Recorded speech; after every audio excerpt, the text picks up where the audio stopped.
प्रिय साथियों, नमस्कार, आदाब, गुड इवनिंग। हमारे YouTube चैनल सीपी राय विश्वास पर आप सभी का स्वागत है। साथियों, आज हम मुख्य रूप से बात करेंगे वर्तमान में स्वास्थ्य, परिवार एवं रिश्तों की क्या अहमियत है, इसके संदर्भ में हमें क्या करना चाहिए। दोस्तों, शुरुआत हम कुछ महत्वपूर्ण पंक्तियों के माध्यम से करना चाहेंगे कि मुश्किलों से भाग जाना आसान होता है, मुश्किलों से भाग जाना आसान होता है, हर पहलू ज़िंदगी का इम्तहान होता है, हर पहलू ज़िंदगी का इम्तहान होता है।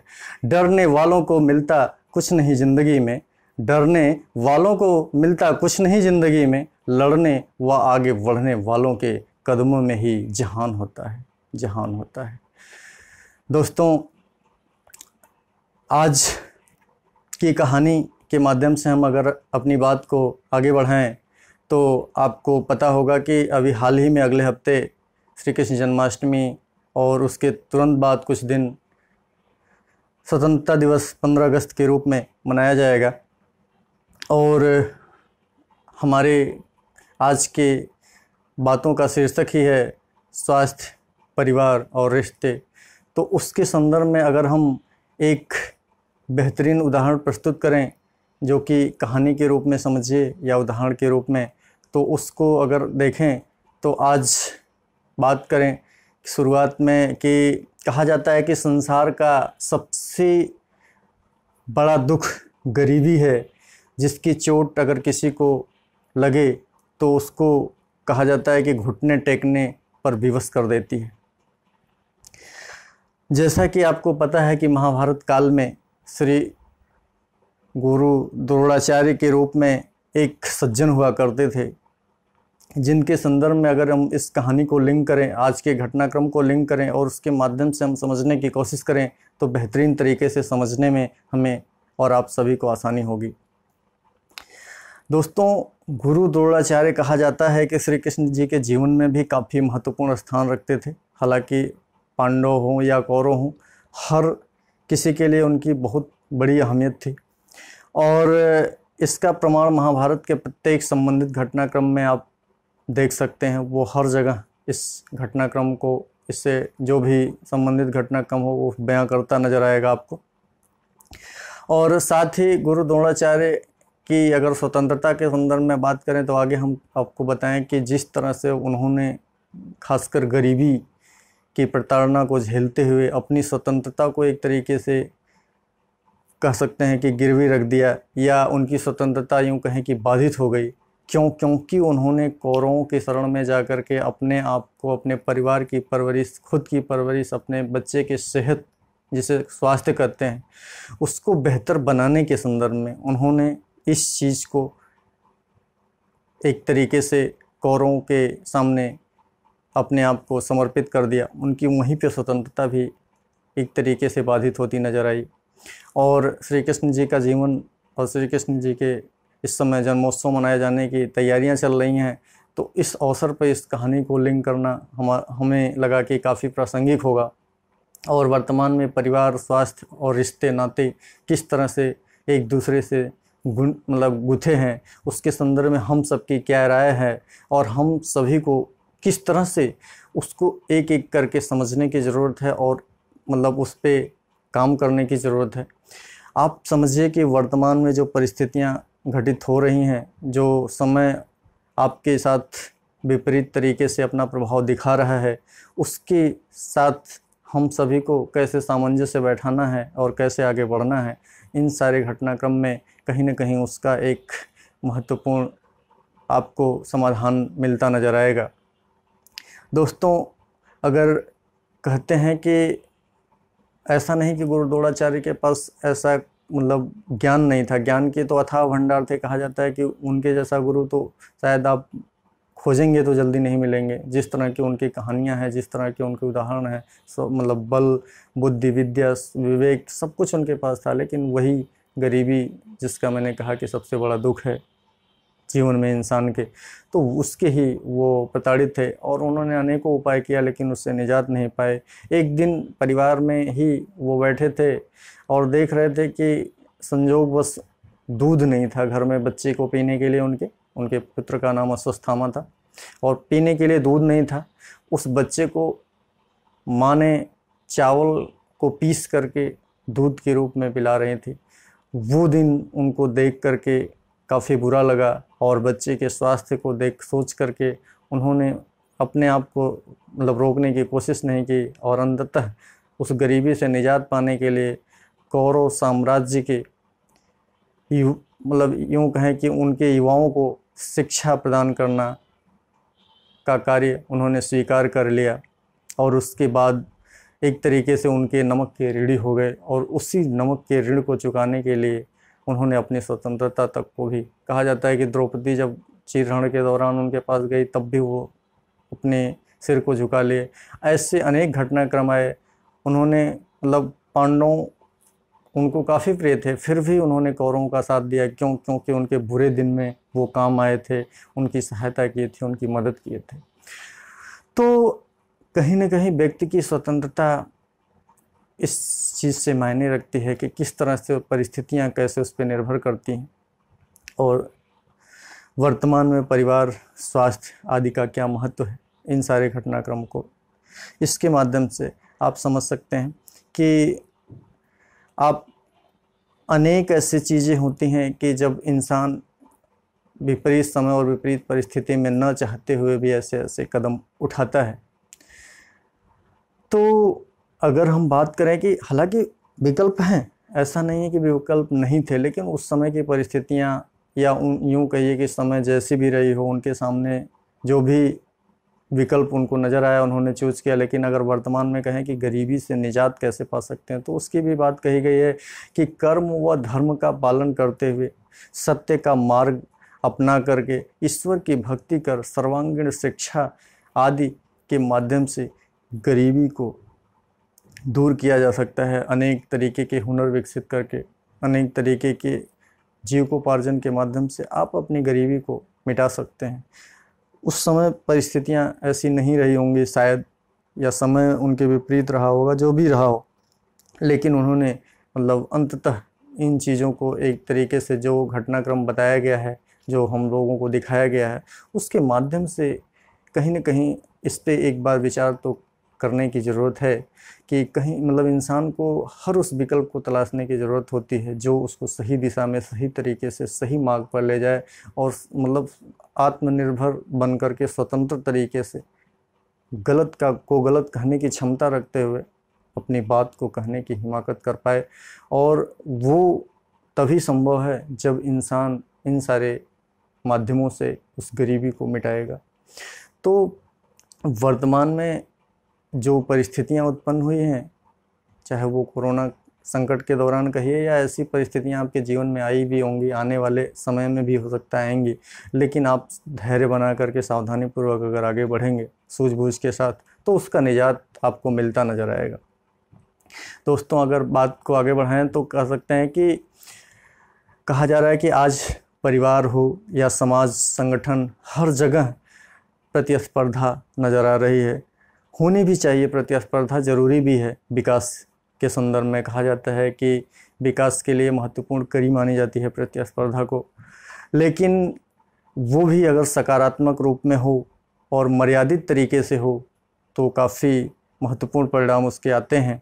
जैसा कि भगवान राम को भी आपने देखा होगा कि उन्होंने चाहे रावण से प्रतिस्पर्धा की हो, चाहे समुद्र में सेतु बांधने के दौरान प्रतिस्पर्धा की हो, हर जगह उन्होंने मर्यादित और सकारात्मक प्रतिस्पर्धा का उदाहरण दिया है, जिसको एक आदर्श पुरुष के रूप में हम लोग मानते हैं।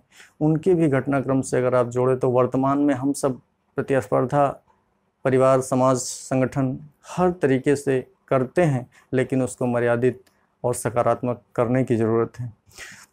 उसका जो परिणाम मिलेगा वो दीर्घकालिक होगा और वो समाज और आपके दोनों के हित के लिए बेहतर होगा। और इस तरह से अगर देखें कि मतलब इंसान सत्यनिष्ठ, कर्मनिष्ठ, धर्मनिष्ठ आचरण रूपी संस्कार भी यही कहता है कि इसके माध्यम से जो कार्य होते हैं वो काफ़ी बेहतर नज़र आते हैं। कार्यों के लिए प्रभाव का प्रयोग करना चाहिए इंसान को, जैसा कि भगवान राम ने भी किया था। किसी पद का प्रयोग नहीं करना चाहिए। पद के प्रयोग और प्रभाव के प्रयोग में अंतर होता है। प्रभाव के माध्यम से जो कार्य होते हैं या करवाए जाते हैं उसका परिणाम बेहतर होता है। पद के माध्यम से या पद के प्रभाव के माध्यम से जो काम होते हैं उतना प्रासंगिक नहीं होता है। तो अपने प्रभाव को डेवलप करने की कोशिश करते रहना है। लोगों का व्यवहार कैसा भी हो उसका सामना करने हेतु समर्थ होने की ज़रूरत है, समर्थ बनने की ज़रूरत है। उससे निपटने के लिए सकारात्मक सोच की ज़रूरत है। कहते हैं कि हमारी ज़िंदगी में वर्तमान में जो कुछ घटित हो रहा है वो कहीं न कहीं कुछ न कुछ ऐसी वजहें होंगी, उसके पीछे अनेक कारण होंगे, उसके समाधान भी ढूंढे जा रहे हैं। लेकिन हम सब वर्तमान में किस तरह से प्रभावित हो रहे हैं कि अगर आप देख रहे हैं कि वर्तमान में लोग अवसाद से ग्रसित हो रहे हैं। अवसाद क्यों आ रहा है लोगों के ज़िंदगी में? क्योंकि ये कहा जाता है कि अवसाद अकेलेपन की बीमारी मानी जाती है। अवसाद अकेलेपन की बीमारी की वजह से होती है। इसका निजात पाने के लिए हम सभी को क्या करना चाहिए कि अपनी ज़िंदगी को बिखेरने की ज़रूरत है, फैलाने की ज़रूरत है। मतलब समेटने की ज़रूरत नहीं है, उसको अनेक तरीके से सावधानी पूर्वक जिस जैसे जैसे विकल्प आपके सामने हों उसके माध्यम से बिखेरने की ज़रूरत है। और कोशिश करना है कि इसका लाभ आपको मिले। जब बिखेरेंगे उसको, बिखेरना कैसे है, इसके अनेक माध्यम हो सकते हैं, अनेक रास्ते हो सकते हैं। और सावधानी पूर्वक आगे बढ़ते हैं, आगे बढ़ना है और काम करना है। क्या कुछ नया कर सकते हैं इसके बारे में जिज्ञासा रखना है, उस पर काम करना है, सोचना है, जिससे सब आपका हित हो, समाज का हित हो, इसके लिए कार्य करना है। कहा जाता है कि वर्तमान में देखिए लोग 9 से 6, 10 से 7, 8-8 घंटे के वर्क करते हैं। उसके बाद वो लोग कहीं ना कहीं, चाहे वो सर्विस हो, चाहे वो बिजनेस हो, चाहे वो किसान के रूप में हो या फिर कुछ भी कार्य करते हों, अगर देखा जाए तो उस दौरान कुछ नया करना मुश्किल तो होता है लेकिन नामुमकिन नहीं है। आप चाहेंगे तो वो भी कर सकते हैं। और कहते हैं कि जब घरेलू काम हो, चाहे विभागीय काम, किसी संदर्भ में व्यावसायिक काम हो, कुछ भी अगर आप कर रहे हो, उसके बीच में जब भी आपको समय मिले तो रुचि के अनुसार कुछ नई चीज़ सीखना या करने की कोशिश करना चाहिए। और प्रतिदिन संबंधित खबरें पढ़ना, सुनना, देखना, चाहे वो रेडियो के माध्यम से हो, टेलीविज़न के माध्यम से हो, सोशल मीडिया के माध्यम से, आदि के माध्यम से अगर आप देख रहे हैं, सुन रहे हैं तो ये आपके लिए लाभदायक होगा। अगर नहीं देख रहे हैं तो देखना ज़रूरी है। इसके माध्यम से जुड़ेंगे तो नई नई चीज़ें कैसे हो रही हैं, कैसे की जाएंगी, अपने रुचि के कार्यों को करेंगे। अब जिसमें आपकी इच्छा है, जिसको करने में आपको खुशी मिले, तो कहीं ना कहीं अवसाद से निकलने का एक माध्यम है। लोगों से जुड़ करके अपने आप को समेटने का मतलब, बिखेरने का मतलब यही है कि सामाजिक संपर्क को बढ़ाना है। किस तरह से शारीरिक दूरी बना करके, लोगों से बातचीत करके, लोगों से दूरी बना करके बातचीत करके, फ़ोन के माध्यम से, वीडियो कॉल के माध्यम से, अनेक तरीके से आसपास थोड़ा दूर खड़े होकर के बात करना, या लोगों के दूर दूर बैठ करके, इस तरह से कुछ ऐसी चीज़ें हैं जिसके माध्यम से सामाजिक कार्य वगैरह करके आप कुछ अर्जित कर सकते हैं और अवसाद से निजात पा सकते हैं। हमारी ज़िंदगी में कहा जाता है कि अनेक ऐसे विकल्प मिलते हैं जो कहते हैं कि हमें नैतिक मूल्यों पर चलना होगा। कितनी भी विपरीत समय हो, जटिल परिस्थितियां हो, फिर भी नैतिक मूल्यों पे ही आगे बढ़ना होगा। और अपने प्रति लोगों को संवेदनात्मक जुड़ाव बनाए रखने होंगे जिससे वो लोग जुड़ें। और जहाँ इच्छा प्रबल होती है, कहा जाता है वहाँ कठिनाइयाँ प्रबल नहीं हो सकती हैं। अगर आपकी इच्छा प्रबल है कुछ करने की, आगे बढ़ने की, तो कठिनाइयाँ आपको कभी रोक नहीं पाएंगी। सबको साथ लेकर चलने, सबके मान सम्मान, स्वास्थ्य आदि की चिंता करने से आप बेहतर होंगे, समाज भी बेहतर होगा। और कहा जाता है कि भगवान श्री राम ने भी ऐसा ही किया था, सबको साथ। इसीलिए तो आदर्श पुरुष के रूप में हम सभी के बीच में पूजनीय हैं और उनके कर्म हम सभी के लिए प्रेरणास्पद हैं। और कहते हैं कि टूटना और फिर उठ खड़े होना, आगे बढ़ना, कार्य करना, ये ज़िंदगी का हिस्सा है, विधि का विधान है। इससे कभी घबराना नहीं है। और अनेक वर्तमान में आप देख रहे होंगे कि मनोचिकित्सकों के द्वारा लोगों के दुख, दर्द एवं परेशानी सुनने व देखने के बाद उनमें नई उमंग, जीवन के प्रति सकारात्मक सोच आदि विकसित करने का प्रयास किया जा रहा है। इनसे जुड़े रहना हम सभी के लिए लाभकारी होगा और उसका कहीं न कहीं अच्छा प्रभाव मिलेगा, जो हम सभी के स्वास्थ्य, परिवार, समाज आदि के लिए बेहद उपयोगी साबित होगा। जीवन में समय, विपरीत व परिस्थितियां जटिल ज़रूर होती हैं, लेकिन उनसे जुड़े हुए सावधानीपूर्वक कहते हैं कि आप एक तरीके से खुशी से आगे अगर बढ़ते रहेंगे तो जो भी कार्य करेंगे उसका अधिकतम संभावनाओं के द्वार खुलने की उम्मीद बढ़ती नज़र आएगी। वर्तमान में अगर चुनौतियां मिल रही हैं, समय और परिस्थितियां आपके विपरीत हैं, लेकिन आपको नए नए अवसर, नए नए हुनर, नए नए परिस्थितियां आपके सामने भी तो पैदा अवसर तो मिल रहे हैं आपको, उसको करने की, इंटरेस्टिंग काम करने की कोशिश करके अपने जीवन शैली को और कार्यशैली को बेहतर बनाना है और जीवन को सही दिशा में आगे बढ़ाना है। और भावनात्मक बुद्धि, जो एक नैतिक मूल्य की बात हमने अभी किया, उसके आगे की कड़ी अगर आप बढ़ेंगे तो भावनात्मक बुद्धि की बात होती है। भावनात्मक बुद्धि को अगर यदि अच्छी हो और मजबूत हो तो कहते हैं कि इससे इंसान को किसी भी हालात में बाहर निकलने में काफ़ी आसानी होती है। उसके माध्यम से वो समस्याओं का समाधान बेहतर तरीके से ढूंढ पाता है और अच्छे विकल्प, सर्वोत्तम विकल्प पे पहुंच पाता है। आपसी रिश्तों को शानदार बनाने में भी भावनात्मक बुद्धि की महत्वपूर्ण भूमिका होती है और लोगों के साथ, लोगों की ज़िंदगी में प्रकाश फैलाने का काम, रोशनी फैलाने का काम भी भावनात्मक बुद्धि के माध्यम से किया जा सकता है। एक हंसी का कारण भी बन सकते हैं लोगों की ज़िंदगी में। आप यूँ तो कहें कि कुछ भी आप करेंगे तो आलोचना और मतलब दोनों होती है, प्रशंसा दोनों होती है, लेकिन हंसी का कारण आप बनते हैं, किसी को खुशी पहुंचाते हैं, उसके माध्यम से आप अनेक तरीके से कार्य करते हैं, तो उससे भी स्वास्थ्य और परिवार, समाज को बेहतर बनाया जा सकता है, रिश्तों को बेहतर बनाया जा सकता है।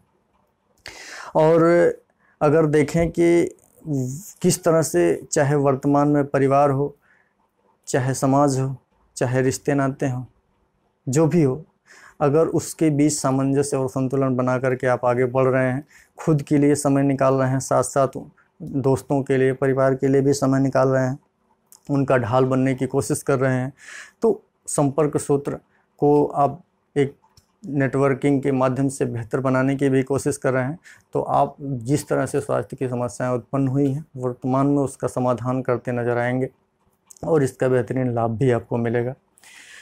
चाहे वर्तमान में आप अनेक न्यूज़ सुन रहे होंगे, खबरें मिल रही होंगी आपको कि अकेलेपन कोविड के मरीजों की मानसिक अवस्था को प्रभावित कर रहा है, इसलिए अकेले ना रहिए, लोगों से जुड़े। मतलब रहने का मतलब ये नहीं है कि लोगों से फ़ोन कॉल के माध्यम से, मोबाइल के माध्यम से, अनेक सुविधाओं के माध्यम से उनसे जुड़े रहिए, संपर्क में रहिए।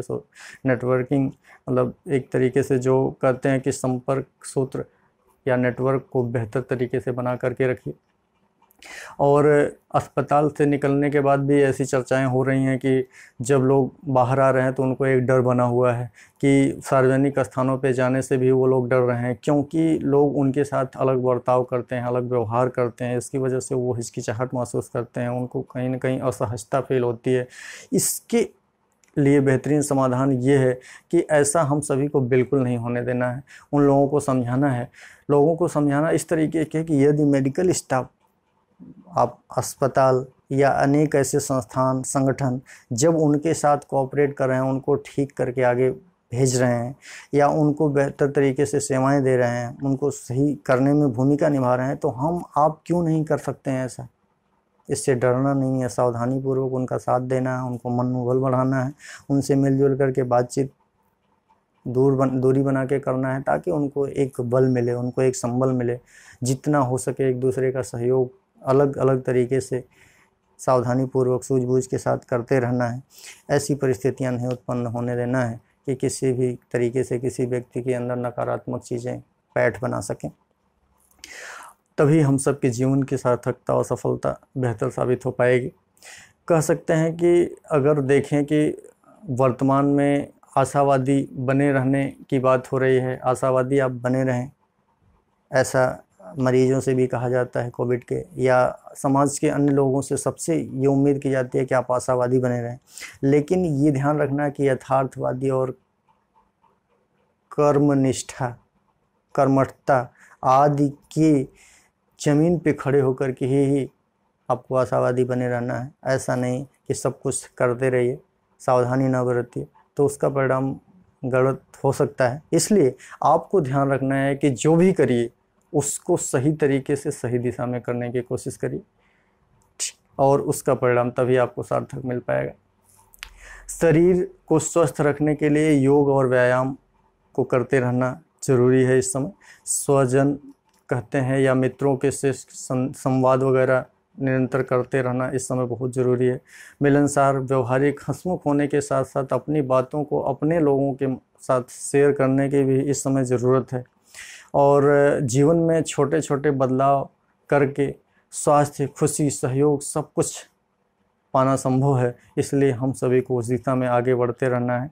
सभी आवश्यक कार्यों को के साथ साथ अपनी मनपसंद के कार्य को भी करते रहना है। उसके माध्यम से जो खुशी मिलेगी, जो आनंद मिलेगा, आपके स्वास्थ्य को बढ़ाने में, परिवार को मजबूती देने में, रिश्तों को बेहतर बनाने में, हर जगह वो अपनी महत्वपूर्ण भूमिका निभाएगा। और इससे समाज और संगठन, देश सभी का विकास या सभी का यूँ कहिए कि बेहतरी संभव हो सकती है। दोस्तों, आपने अनेक घटनाक्रम के माध्यम से हमने जो चीज़ें आप तक पहुंचाई हैं, उसके माध्यम से आज जो विषय वर्तमान में है, लोगों को कहीं न कहीं से इस चीज़ की ज़रूरत है। अगर हमारी बातें एक भी इंसान को कहीं न कहीं अच्छा साबित हो पाएँ, उसको लाभ पहुंचा पाएँ, तो इसकी सार्थकता मिलेगी, हमें खुशी होगी। और वर्तमान में परिस्थितियां भी ऐसी हैं कि हम जितना, जिस भी माध्यम से, जिस भी तरीके से, जिस भी एंगल से किसी की भी हेल्प कर सके, एक भी इंसान की कर सके, तो हमारी सार्थकता, हमारे जीवन की सार्थकता है। ऐसी ही सोच करके हम इस पे कार्य कर रहे हैं। वर्तमान में स्वतंत्रता दिवस और श्री कृष्ण जन्माष्टमी की तैयारी चल रही है, इसलिए हम आप सभी को हार्दिक बधाई और शुभकामनाएं देते हैं। आपने जिस तरह से हमारी बातों को सुना, इसके लिए शुक्रिया। आगे हम फिर मिलेंगे ऐसे कुछ नए मुद्दों के साथ, नए विषयों के साथ। आप हमारे YouTube चैनल CP राय विश्वास को लाइक करिए, सब्सक्राइब करिए, शेयर करिए, और परिवार, समाज, दोस्तों को इसके संदर्भ में जानकारी दीजिए। वो भी इसका अगर लाभ उठा पाएँ तो उनको भी कहिए। ऐसे अनेक वीडियो YouTube चैनल पे जाएंगे, आप CP राय विश्वास डालेंगे, आपको अनेक वीडियो मिलेंगी। भविष्य में भी अनेक घटनाक्रम जो आपके लिए हितकारी होंगे, लाभकारी होंगे, उस पर हम ऐसी वीडियो आपको प्रोवाइड करवाते रहेंगे, मिलती रहेगी। बस आपको करना क्या है कि आपको YouTube पे जाकर के CP राय विश्वास टाइप करना है, वहाँ पे आपको अनेक ऐसी वीडियो मिलेगी, उसको सब्सक्राइब करना है चैनल को, और आपको कंटिन्यू ऐसी वीडियो मिलती रहेगी। तो हम अपनी बात को अब समाप्त करते हैं। धन्यवाद, नमस्कार, जय हिंद।